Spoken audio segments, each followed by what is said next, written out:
Hello guys, welcome back to the Inside IIM VARC sir. And today I will be discussing how to handle the CAT original D-Day paper.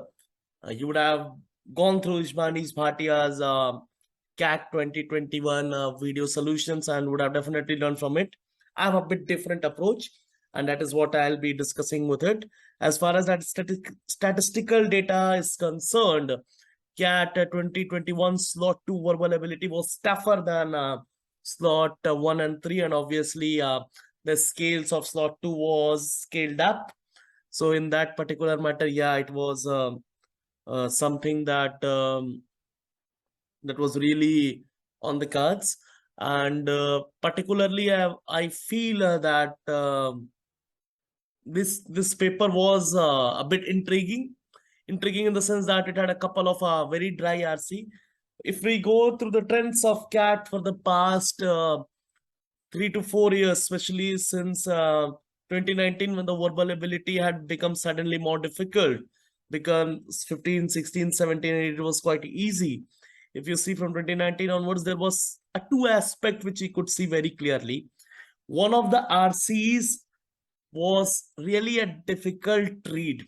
And when I say difficult read, the topic was something which was a very abstruse kind of topic, and then it was not possible for a general layman to go around it and get the gist of what the passage entirely suggested. So I personally feel that that particular aspect lingers up on the fact that it is to create a difference between the various percentile. That is what they set forward to, and the examiner set us 2 cent. But then there is another trend also which suggests that those RCs which are difficult to read, if you are able to comprehend them, the questions in them are relatively straightforward. Even in the most difficult of the RCs, you have one or two straight down fact based questions which you can go ahead and then just nail it on spot. That is something which is of a paramount importance, and you should be taking into account. What I will do in this video is that I will show you what would have been my strategy had I been thrown in this position, would have been asked to solve the paper. And my strategy would be a bit different, but then probably I feel that I'll be trying to solve some of the questions also from the paper itself, and then would show you how I would have gone about it. So here it goes. I'll share my screen. Yeah, it's inside IIM VARC. I share it. Okay. So here it goes, the paper of slot 2. As soon as I enter the paper, I'll click on question number 1, question number 5, question number 9, and question number 13 to see whether the pattern which is continuing is same or not. That is 4 into 4, 16 questions from RC. Now, in that 1 minute only, I have to make a glance and look what topics are asked. It is such that knowledge of the problem of knowledge is a scandal of philosophy. Philosophical RC, I may not be very comfortable with it. To start the examination, I will take it as short and keep it aside. Okay, if I go and start this passage, it may be a speed breaker. Okay, I'll see and read the first line of another RC. It is easy to forget that most of the world's languages are still transmitted orally with no widely established written form. Very good. I like this RC. I personally feel that there are a lot of RCs which we have practiced in mocks also, which were pertaining to language, and in old CAT papers also, language was something which was asked. So I think I am comfortable with this. So this can be one of my options. I'll love to see the other two. What are the other two options? I have elaborated a framework for analyzing the contradictory poles on Indian nationalist ideology and its struggle. So a well-read person, let's say someone who is attending this paper and is from history background, Paul science background, for him this comfort level will be very good. Personally, I like this topic, so for Indian national movement, I will be something I'll be going ahead and attempting this one also. But still, I feel for the majority of people, the first choice should be the second passage. Let's go to the fourth passage and see if it was easier than other. Let's go to the fourth passage. Many people believe that the truth conveys power, hence sticking with the truth is the best strategy for gaining power. This is also appears to be easy read, but I think it will be a more of an abstract topic. So one thing I'm sure, what I'm selecting first is language wala part. In that another 1 minute only, I'll go ahead and see what is the para jumbles and para summary. Is it on the similar lines or something has been changed? So I go ahead and see 5 jumble sentences, 4 of them can be put together in current paragraph. This is odd one out. Then again, para summary is there by 4 options. Then again, you can see para jumbles, 5 sentences, that means odd sentence. Then again, para jumbles. And finally, you have passage.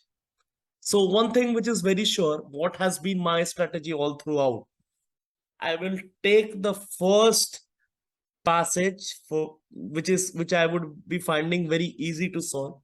I'll take it up and nail that passage.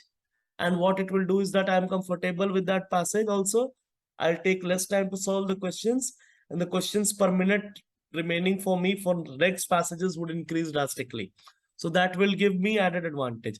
So what I'm trying to say is that I'll start with this easiest, and as soon as the time passes, the difficulty level for me will go on increasing in terms of the complexity of the passage. And this is based on 2 grounds, because before exam, you have to sit for 30 minutes. And 30 minutes is a lot of time because it can definitely alter your attention span. And number second, which is of a more primary importance, is that once you start reading these topics, your eyes are acquainted and your brain starts working. So it's better to attend difficult questions at last rather than attending them at first go and losing time. Personally, after this, once I complete it, I go to para summary and knock all 3 off. So I'm good at para summary, so I'll knock all those 3 para summaries off. And then after that, the second one, see, if I see cat of past 3 years or 4 years, I feel one odd one is very easy. It can be easily knocked off. I'll search that odd one and knock it off. And after that, one para jumble is also very easy out of 3. So your first aim should be to identify all these 5 questions, 3 para summary, 1 para jumble, and 1 odd sentences out. Knock these 5 questions off, get 15 marks in your kitty, and then whatever time remains. So it is you who will decide, depending on your mock scores and how comfortable you are, whether you would be going for the para jumble or para summary, which you feel can fetch you additional 3 marks. You have to attempt all in any ways, because there is no negative marking for those questions. But the one in which you feel you are more comfortable, I prefer that you should go ahead and attempt that. So once you do this, it will be a cakewalk for you. So I personally feel that this whole exercise should not take more than 1.5 minutes, 1 minute at max. Apply this strategy in your mocks and you will see the difference. So for me, the easiest question would be, let's say, on the languages. I'll go ahead on question number 5th and we'll start from there. Okay, here goes the question. Yeah, it is easy to forget that most of the world's languages are still transmitted orally with no widely established written form. This is very easily comprehensible that most of the world languages are still transmitted orally with no widely established written form. While the speech communities are increasingly involved in projects to project their language, while the speech communities are increasingly involved in projects to protect their language in print, on air, or online, orality is fragile and contributes to linguistic vulnerability. Obviously, there are speech committees that are trying to protect their projects via print media or online, but orality is definitely fragile and contributes to linguistic vulnerability, because the mode of transmission in oral type of communication can make our language, can sometimes or most of the times make our language vulnerable. But indigenous languages are about much more than unusual words and intriguing grammar. This line is important, I feel. But indigenous languages are about much more than unusual words and intriguing grammar. So their grammar is intriguing, but it is obviously much more than unusual words and grammar. They function as a vehicle for transmission of cultural traditions, environmental understandings, and knowledge about medicinal plants, all at risk when elders die and livelihoods are disrupted. Now, the other says these traditional languages have been the flag bearer of transmission of cultural tradition, environmental understandings, knowledge, and medicinal plants. Knowledge about medicinal plants, and all of these fade when the older member of the community die because they're not able to impart or pass this knowledge to the younger generation. Okay. Yeah. Both push and pull factors lead to decline of language. Now, there are two factors basically the author says, the push factor and pull factor, which has led to the decline of the languages. Through war, famine, and natural disasters, whole communities can be destroyed, taking their language with them to grave, such as the indigenous population of Tasmania, who were wiped out by colonists. Now, he say through war, famine, and natural disaster, whole of the communities can be wiped out, and with them, they take their language to grave, like Tasmania was wiped out by colonists, that is the Brits. More commonly, speakers live on but abandon their language in favor of another vernacular, a widespread process that linguistic refers to as language shift from one language from which few languages are immune. But sometimes what happens is that some of the people shift from one language to other. What linguistic call it as a language shift, and it's a widespread practice that goes on. Such trading up and out of speech form occurs for complex political, cultural, and economic reasons. And what are the reasons for this transfer? The reasons for this transfer is complex political, cultural, and economic reasons, sometimes voluntary for economic and educational reasons, although often amplified by state coercion or neglect. So basically, most of the times, this is for their own material benefit that they shift the language, but sometimes it is also due to the state neglect that this particular things happen. Wales, long stigmatized and disparaged by the British state, has rebounded with vigor. Now, author changes his stance. Okay, look, Wales, which was long stigmatized and disparaged by the British state, has been rebounded by vigor. Many speakers of the endangered, poorly documented languages have embraced new digital media with excitement. Now, many speakers of endangered language, they have adopted digital media with excitement, no doubt about it, because they feel that it is something which can protect the language.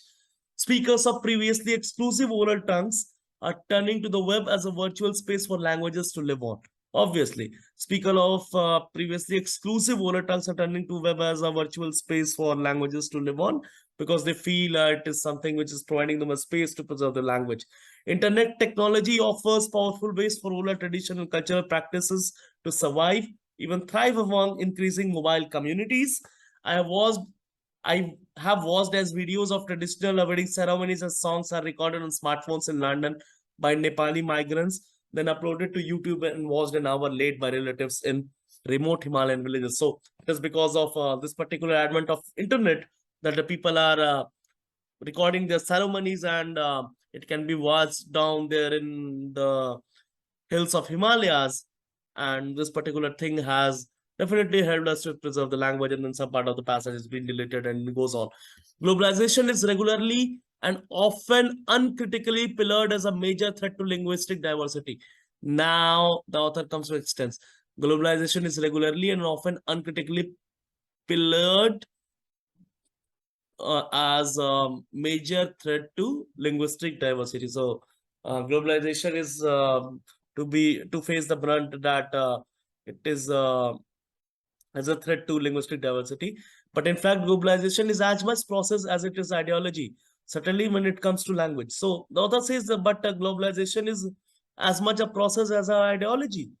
The real forces behind cultural homogenization are unbending beliefs exchanged through a globalized delivery system reinforced by the historical monolingualism prevalent in much of West. The author clearly mentioned that globalization was just a mean. It is not the root cause of it. The root cause for this particular belief that there should be cultural homogenization, it was imposed by the West, and it was due to the mechanism of monolingualism which the West used it in their favor in order to drive that mission and agenda.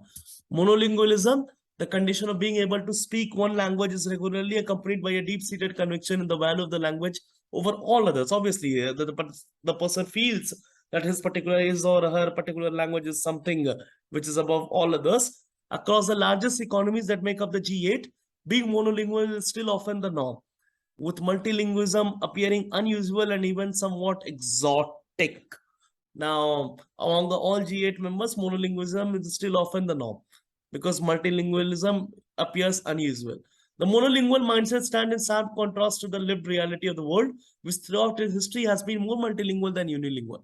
The author says that this mindset of monolingualism is in stark contrast with the world history, because world in its entire history has been more inclined towards multilingualism in comparison to being a unilingual. So monolingualism, then not globalization, should be our primary concern. And the author becomes very clear. This is the gist of passage in one words, that monolingualism is the problem and not the globalization.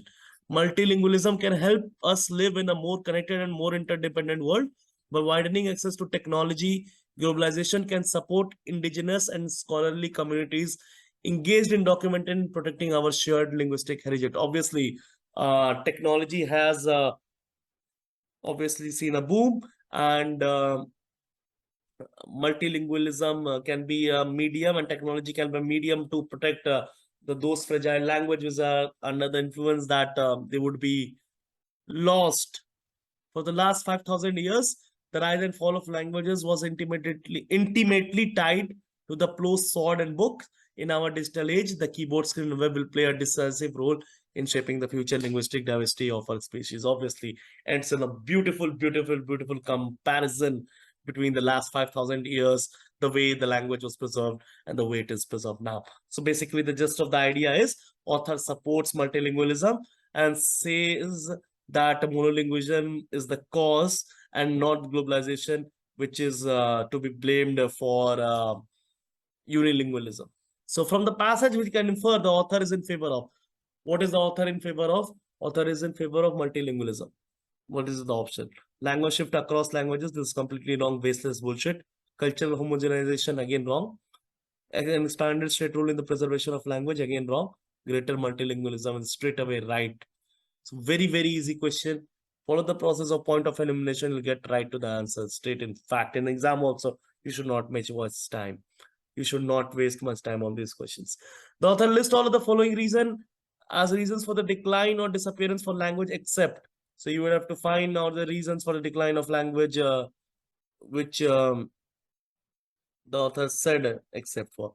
The focus on only a few languages as a result of widespread internet use. Straight away wrong. The focus of only on a few language was never said as a result of widespread internet use. This was never ever said in the passage. So I straight away go and mark this option. I won't even bother to read the three options because it's a very, very low difficulty level, straight away low hanging fruit. But for the sake of convenience, let's read it. Government promoting certain languages over others. Obviously, author lists it because Welsh was completely lost. People shifting away from their own language to study or work in another language. Perfectly true. It has been told. A catastrophic event that entirely eliminates the population and their culture. Perfectly fine. One of the example is being given of Tasmania. All three options eliminated. First off is the option. But you can definitely save away time if save your precious time if you can see this option is really there right present in front of you and go ahead and mark it. The author mentions Welsh as a language to know that. Now, this question was a bit dicey.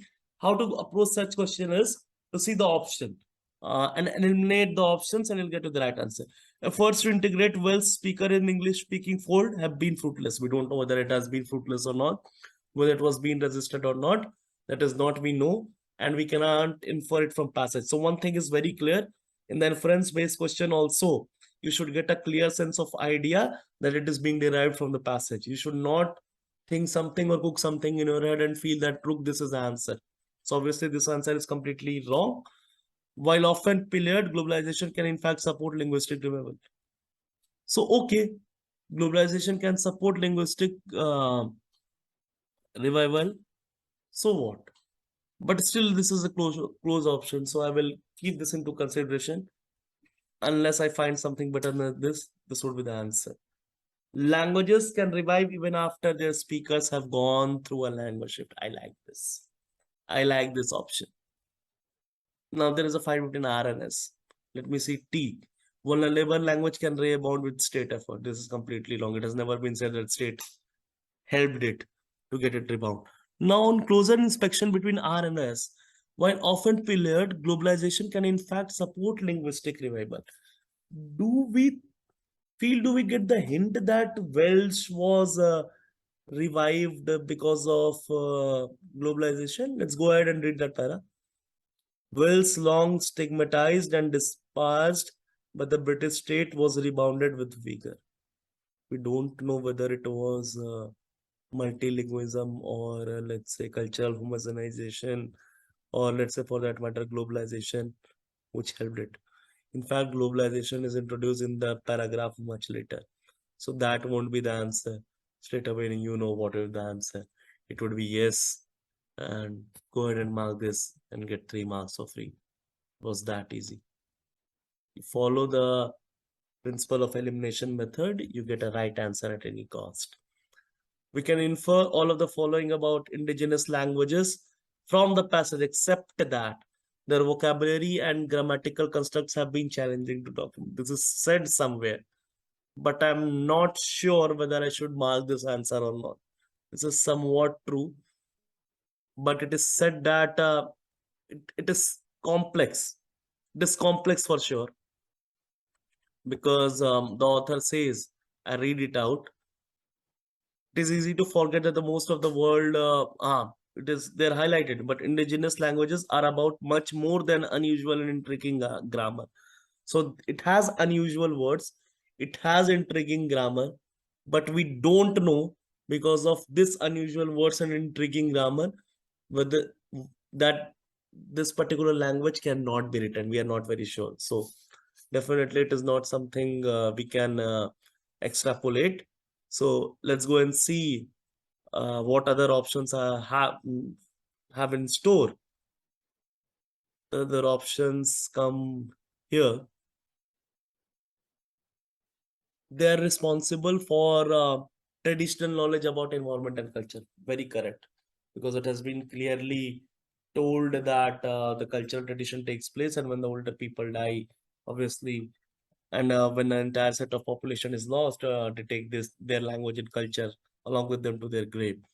People are increasingly working on documenting this language. Very correct. They're working back then also. They're working now also.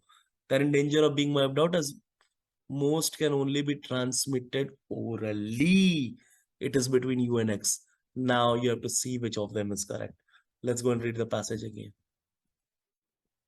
It is easy to forget that most of the world's languages are still transmitted orally with no widely established form. Perfectly fine. The first line of the passage, the answer lies. So obviously they are in danger because they can be wiped out as it is transmitted orally. Even though its stream can only be transmitted orally, but it is something that we should choose because their vocabulary and grammar constructs have been challenging to document is not something that we know. Whether this has made it challenging to document or not, we would be definitely going for this particular option. Now we come to the last question of it. I think we're done with the passage. So this was all about the passage, and we'll be going ahead to the other aspect, that is para summary. How to attack para summary for that matter. Let's go to the para summary part and see how we can tackle it. See, the unlikely alliance of the incumbent industrialist and the distressed unemployed worker is especially powerful amid the debris of corporate bankruptcies and layoff.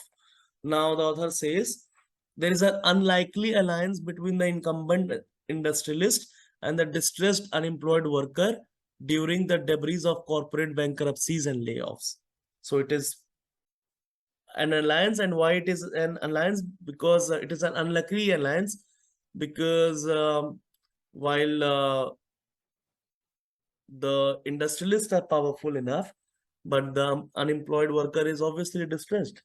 In an economic downturn, the capitalist is more likely to focus on the cost of competition emanating from free markets than on the opportunities they create. Obviously, in whenever the economy goes down, the capitalist would likely to focus on the cost of competition from free market than on the opportunities they create. So obviously they will be looking for the cost cutting, because market is in doldrum, economy is in doldrum, and the unemployed worker will find many others in a similar condition and with anxieties similar to this, which will make it easier for them to organize together.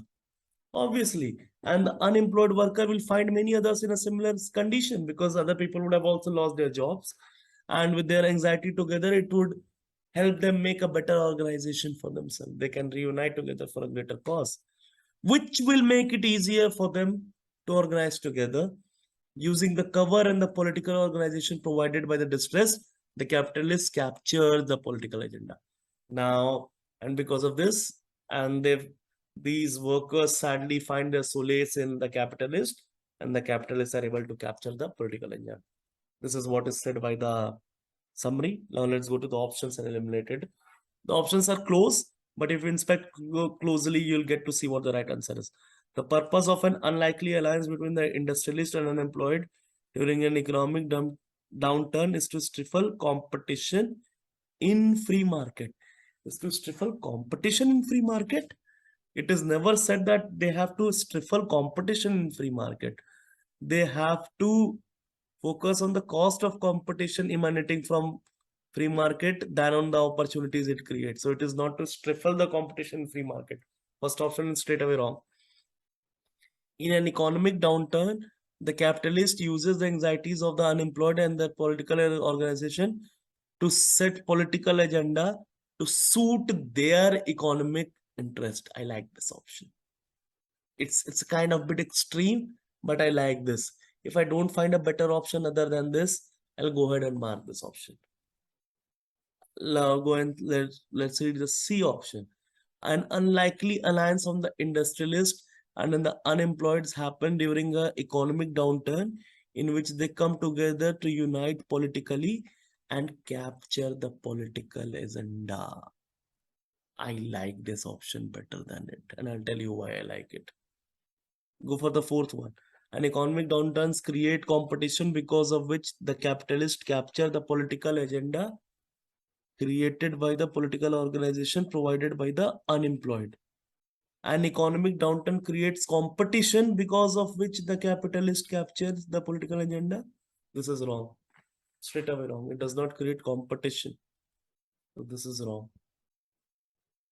Now it is between B and C. Now let's read B first. In an economic downturn, the capitalists use the anxieties of the unemployed and their political association. Now, this particular line makes it wrong. Use the anxieties of unemployed and their political organization.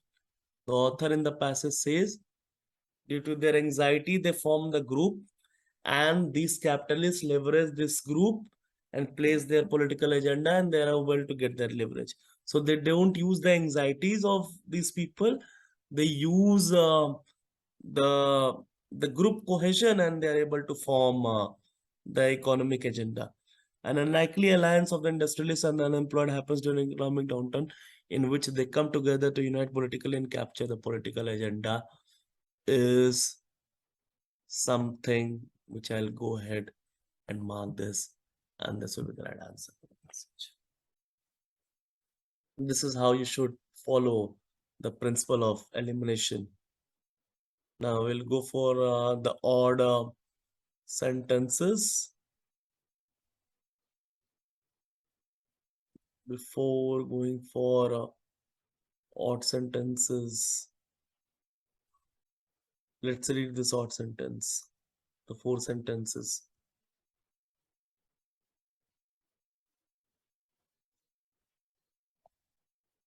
But today there is an epochal challenge to rethink and reconstitute the vision in practice.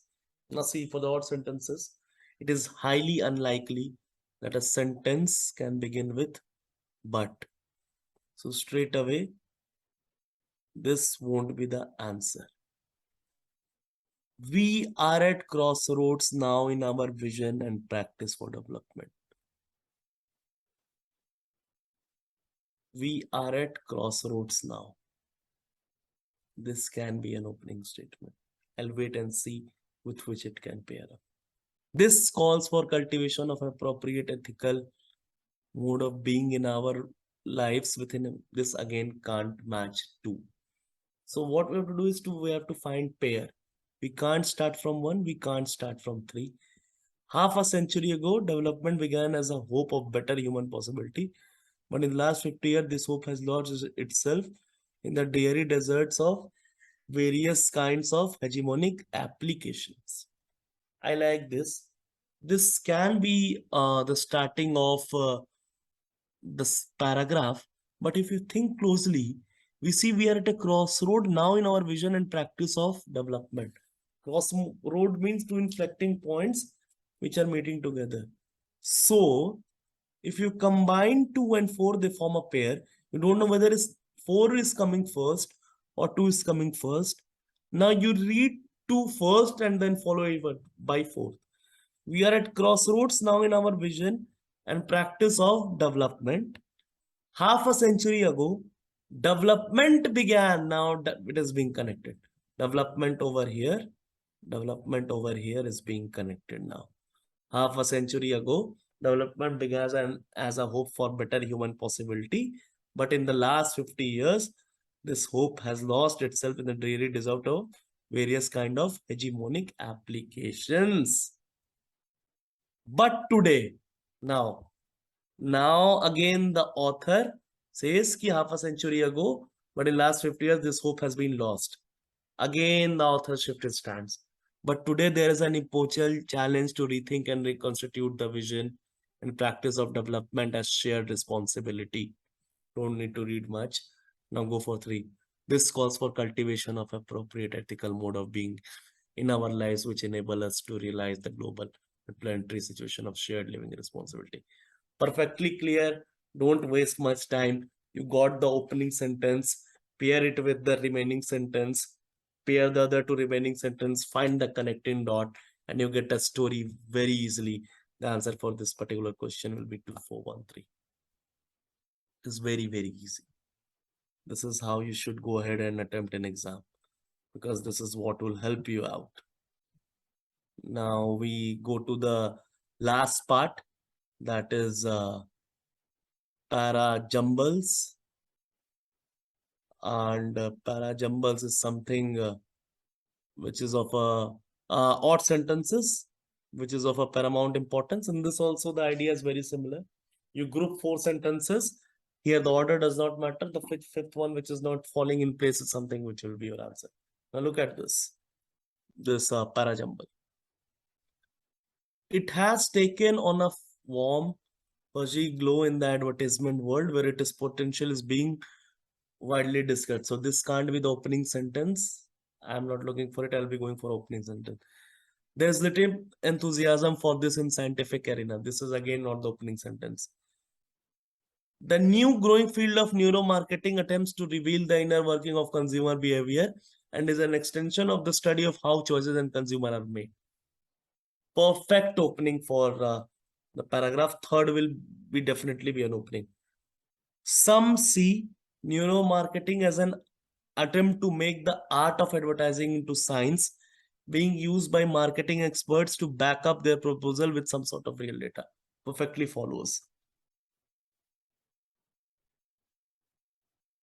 Now, perfectly follows. It can be the part of this particular set. Now, we read 1 and 2 is also there. Now, we read 5th.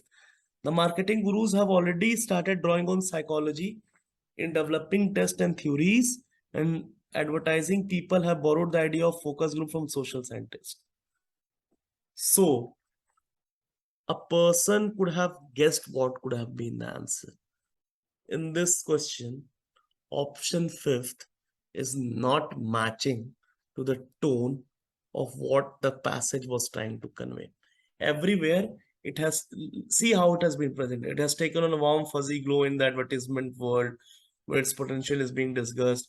There is little enthusiasm for this in scientific arena. For them, marketing is not science. The new growing field of neuromarketing reveals the art of inner working of consumer behavior. Okay.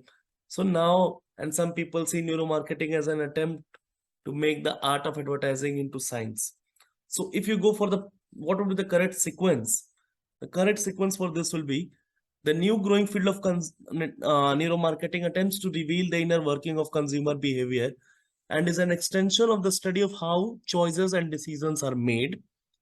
Some see neuromarketing as an attempt to make the art of advertising into science, being used by marketing experts to back up their proposal with some sort of real data. Now, science has been discussed. Again, it will be connected to the second. There's little enthusiasm for this in scientific arena. Science is being connected. For them, marketing is not a science, and only a handful of studies have been published in the scientific journal.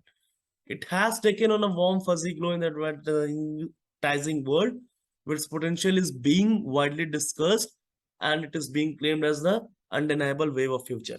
Now, what we got from this entire case, that 4 and 2 is definitely connected. The actual idea will be 3, 1, 4, 2.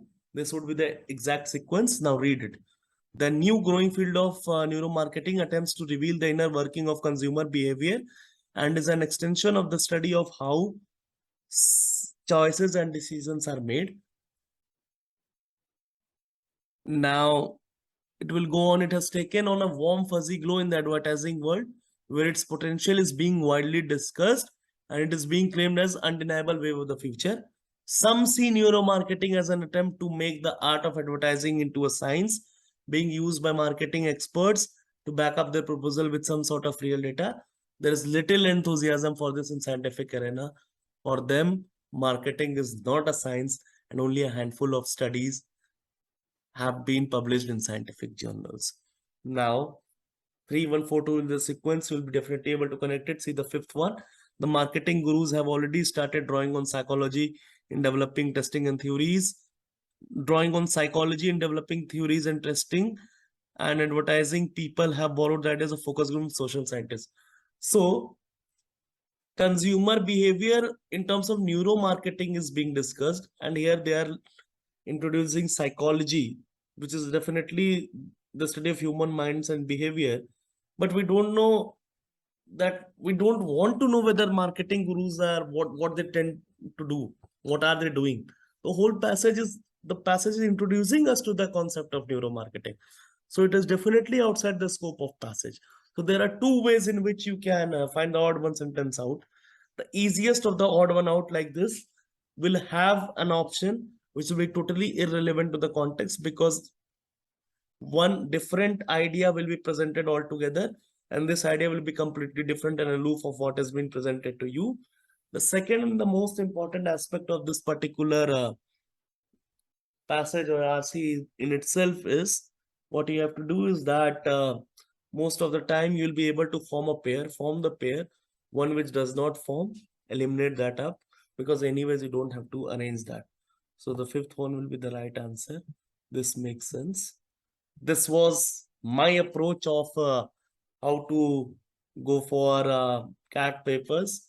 Personally, I feel that the RCs should be done in 28 minutes, 7 minutes into 4 RCs, with 3.5 to 4 minutes per RC to read and 3 minutes to solve question one. Why do I say this? Is because if you take time to read your RC at your own pace and understand the concept, the questions become really clear. There is absolutely no time to get stuck on any question. If you feel you are stuck, most probably you will end up marking it wrong. So kindly move to the next question and save time. Anyways, you can come back and gain those marks. So leave, mark it for review, attempt the other questions. Follow the topic in which you're comfortable with. Start with that RC first and increase the difficulty level slowly. Don't leave VA. VA is very, very important. Devote minimum 10 minutes to it. And in of those 10 minutes also, the major chunk should go to para summary, because in that you know the exact answers, you can definitely nail it. And then the para jumbles and odd sentences as per your intuition, you can go ahead and record it. This is my take on it. Bye bye and take care. And best wishes for CAT 2022.